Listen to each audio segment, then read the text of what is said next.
Now, I don't know about you, but one of the most memorable and special eras in gaming was the 2020s. Though the year wasn't all sunshine and roses, I enjoyed the heck out of it. Everybody's inside chilling with the boys and making some memories on some new, cool games. Valorant was a big one for sure, but we'll be taking a look at a game we've all forgotten. A game that, for a time, almost reached the stars, yet fell through just as fast and just as hard. And chances are, you've even played it. I'm of course talking about Rogue Company. Though I never really got around to trying it out, for, well, some technical issues, I was just as hyped and just as excited. The company behind Rogue Company, wow, that's actually kind of funny, Hi-Rez, had created this game from a combination of everything that was popular, everything that was working for other games, effectively, in a way, creating the perfect game. But, sadly, like many other Hi-Rez games, Rogue Company fell through. It got millions of players in a very short amount of time, and even set new records for Hi-Rez, but faded off just as fast. So this begs the question, what happened? For a game that had, well,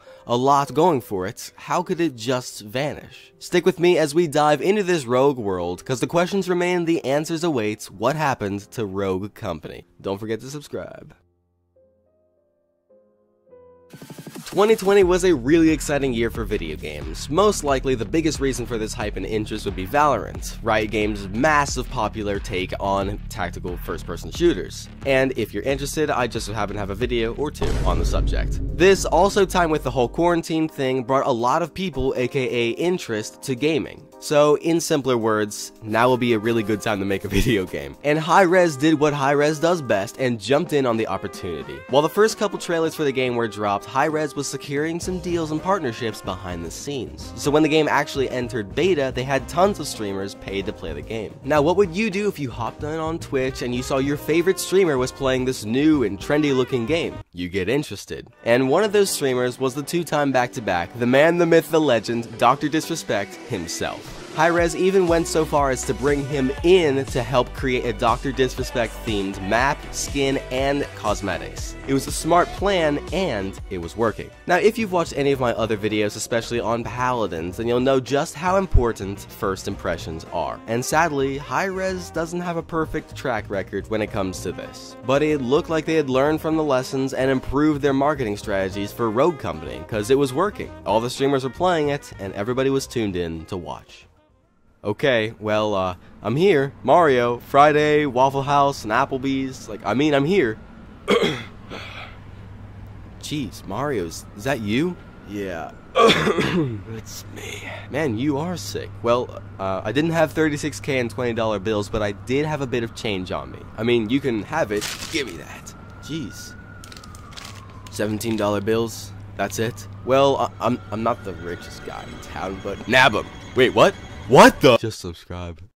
With everything seemingly going well for the newly released Rogue Company, this looks as if it could be a good story with a happy ending. Sad thing is, this is a what happened to video. See, while people can make assumptions on the trailers, they get the real first impression on the gameplay. After more and more people started getting beta keys for Rogue Company, then we got the real feedback.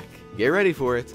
Bugs. On Hi-Rez's infamous resume is creating bug-infested games. Paladins, all I need to say.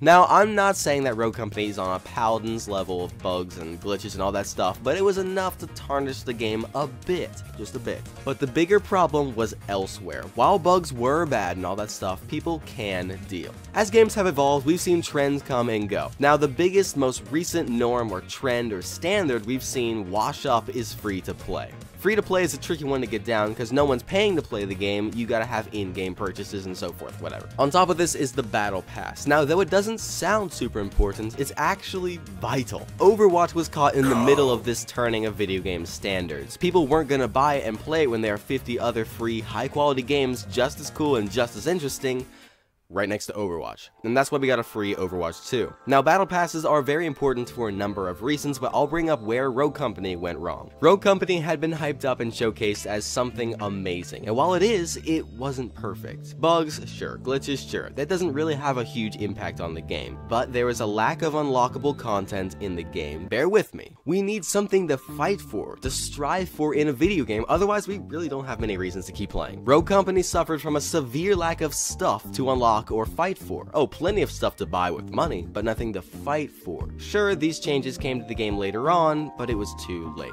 Simply put, Rogue Company was released in a very important time in video gaming. Everybody was indoors playing video games, and the companies were pumping out some of their biggest projects yet. Some that even took the world, and I mean the world, by storm. So when Rogue Company pops up, has a few bugs here and there, but nothing too bad. But there's nothing to fight for, nothing to grind for, effectively play for. So in that situation, we really don't have many reasons to keep playing your game. The lack of content gave them a reason, and the bugs gave them an excuse. And yes, I know that there are tons of characters you can grind for, but most of them aren't super interesting, and the chances are they're gonna suck. Unless, of course, it's Phantom. I mean, she's the best character in the game for, well, obvious reasons. Yeah. You know what, Rogue Company? I'm coming back. I'm coming back, Rogue Company. Now, while all of these things have been fixed, the damage has already been done.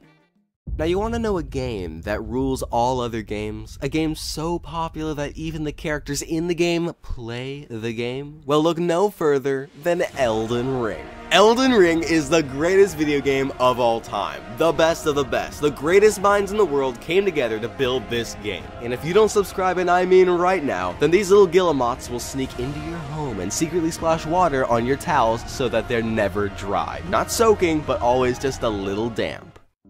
So, what do you think? Personally, I was so hyped for Rogue Company, especially Phantom. I wanted to play this game so bad, and to hear that it had faded off was so sad. Rogue Company has sadly fallen into a pattern that Hi-Rez seems to repeat. Now, while the lack of grindable content is something new for the company, the bugs, the negative first impressions, yeah, that's been seen before. Now, if it sounds like I'm being mean to Hi-Rez, I've said it a million times, so I'll just say this.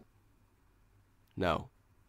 What would you do if you were in this position, and how would you turn the game around? If you have any ideas for future videos, I mean any, then feel absolutely free to leave them down below. I love you guys, I hope you have a great rest of the day, and remember, life is short, play great games.